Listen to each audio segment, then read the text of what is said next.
Hi, this is the part three. See, I crossed out two and wrote in three.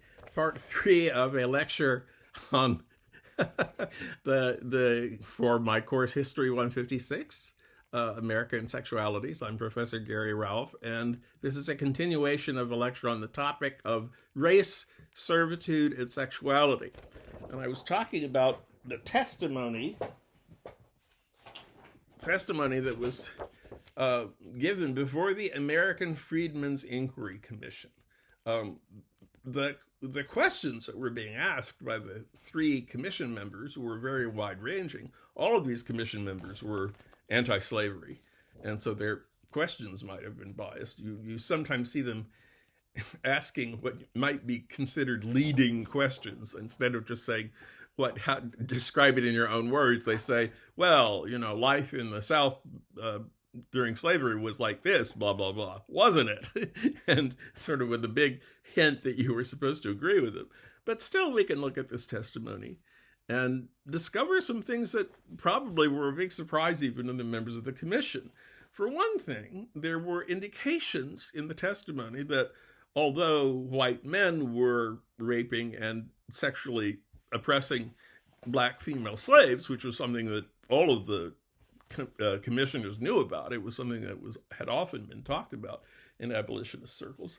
One of the things that they must have been surprised by, was the fact that white women, used their control over black male slaves in order to oppress them sexually.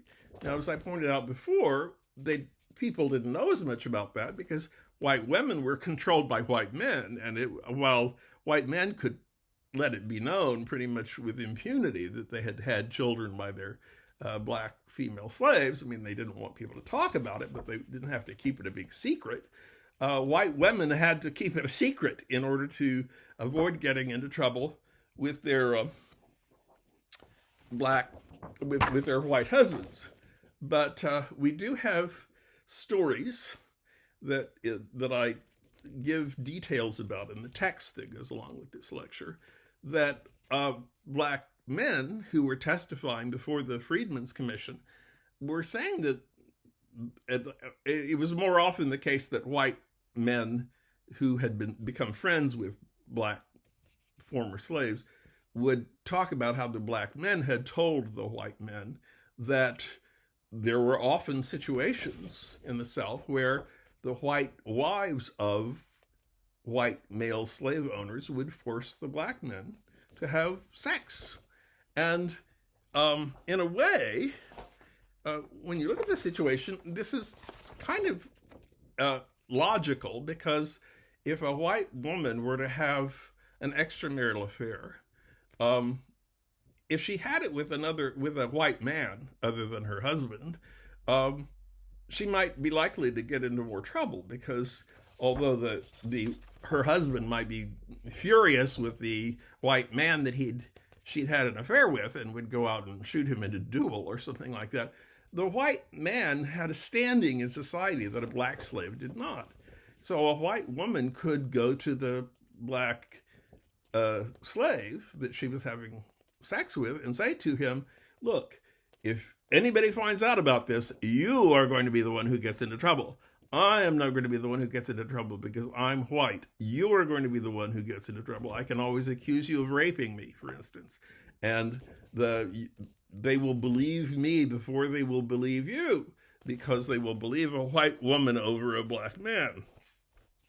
Now, in terms of our evidence that this happened, it's what historians would refer to as anecdotal. Particular instances were given that the white men who were testifying had heard about from black men. And these were, there's no way of getting statistics. For instance, for that matter, there's no way of getting statistics on how many white slave owners had sex with their black female slaves. But these stories indicate that it went on. And in a general way, it makes sense because, for one thing, after the Civil War, where we have a lot more detailed information about the kinds of things that were happening in the South, we continue to see this hierarchy of domination, where the white men are at the top, and the white women and all black people are being controlled and dominated by the white men. But then the white women also have control and domination over all black people.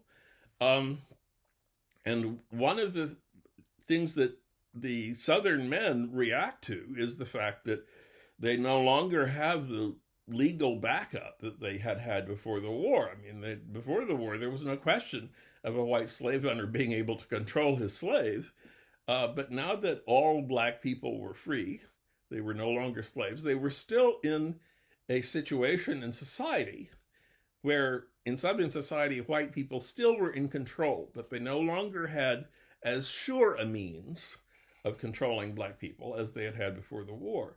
One of the things that happens after the war is that a lot of slave states, former slave states, start passing laws trying to establish other ways of controlling black people. But there also is this movement after the war called Reconstruction, where Northerners, who were mostly represented by the Republican Party, which in those times was the Liberal Party. There's been a big switcheroo since then. Take my survey course on United States history to find out all about it. But there was this movement on the part of Northern Republicans to kind of change the mindset of white Southerners. And so the white Southerners felt that their way of life, their system of belief, was threatened. So instead of depending on legal enforcement, they had to depend on social enforcement. And one of the things that Southerners did was to start this organization called the Ku Klux Klan. Now, the early years of the Ku Klux Klan are not very well documented. A lot of the members of the Ku Klux Klan thought of it as a secret society. And so they would, if they were challenged by the police or in a court, they would deny even knowing about it. But in 1871, as a result of the lynchings that I will talk about in a subsequent lecture, there was a congressional committee that investigated the Ku Klux Klan, and this investigation resulted in a law called the Ku Klux Klan Act, which federalized a lot of the crimes that the Ku Klux Klan committed in order that they could be tried in a federal court, which wouldn't necessarily be so biased in favor of white Southerners. I think a lot of us know that the Ku Klux Klan existed. It had another uprising in the 1920s. Again, you take my survey course to find out why. But one of the things people don't realize is that the Ku Klux Klan was also interested in not only repressing the freed black people and making sure they didn't take advantage of the freedoms that had technically been guaranteed to them on paper, but they were also interested in controlling white women. For instance, if you had a white woman who was living with a black man, both the white woman and the black man would be published because they were both breaking up the code of honor that white men had used before the war to assert their control and to assert their power. And even though there was no legal way to punish a white woman for living with a black man, in fact, in the 1870s, due to this Reconstruction effort, in a lot of states, there had been passed laws saying that it was legal for white people to marry black people. But the Ku Klux Klan didn't really care what the law was. They were interested in making black people behave the way the Ku Klux Klan thought they should behave. And they were also interested in making white women behave in the way that white men thought they should. This has several interesting results. One of them is that if there was a black man in the neighborhood who had proved threatening to white men because, for instance, he had voted with the Republicans, or he had simply become successful, he had sort of started a business and was making more money and began to have more influence in the community than the white people were happy with, the white Ku Klux Klan would murder this black man, and they would use as an excuse the idea that the black men had committed some sort of, improper action. It didn't necessarily even have to be that the black man had raped a white woman. They could accuse the black man of simply speaking inappropriately to a white woman. But it's interesting that in some cases, from the records of the Ku Klux Klan testimony, or the testimony before the committee, that what the Ku Klux Klan really objected to about these black men is that they were not conforming to the pre-war place that white men thought black men should have in society. But for some reason, I think partly because they thought it would be a more effective way of justifying murdering a black man, very often these black men whose real offenses had simply been to exercise their power and their freedom as black people. The Ku Klux Klan often accused them of committing sexual offenses against white women and murdered them on that basis. I don't think anybody... it's probably the case that the people who supported the Ku Klux Klan, who often participated in the lynching of these black men, sometimes I suspect they probably didn't really believe that the black men had made these sexual transgressions that they were being accused of making. But I think what's going on is that in post-war society, and maybe even in pre-war society, it's a little hard to say, the white men who had been used to having power and authority saw any attack on their authority as an attack on their manhood, quite literally. An attack on their identity as men and their identity as sexual beings who were in relationship with women whom they considered to be inferior. Not only did white men consider whites to be superior to blacks, they considered men to be superior to women. And if somebody attacked their authority, they felt that they were being attacked on the basis of their sexual and gender identity. I think one of the things that's very significant is that a lot of these attacks on black men involved castrating the black man, even if the real offense that the black man had committed was not a sexual offense, because what the white men were trying to prove, they were trying to say to themselves and to their society, this inappropriate assertiveness on the part of the black man is attacking my manhood. And what I want to say is that I have manhood and that the black man does not have manhood. One of the things that you see often happening is that after the Civil War, the black men are saying, now that I can vote, I feel like I'm a real man. And the white supremacists would respond to that by saying, don't kid yourself. You're not a real man. And in order to prove that, we're going to take away your genitals.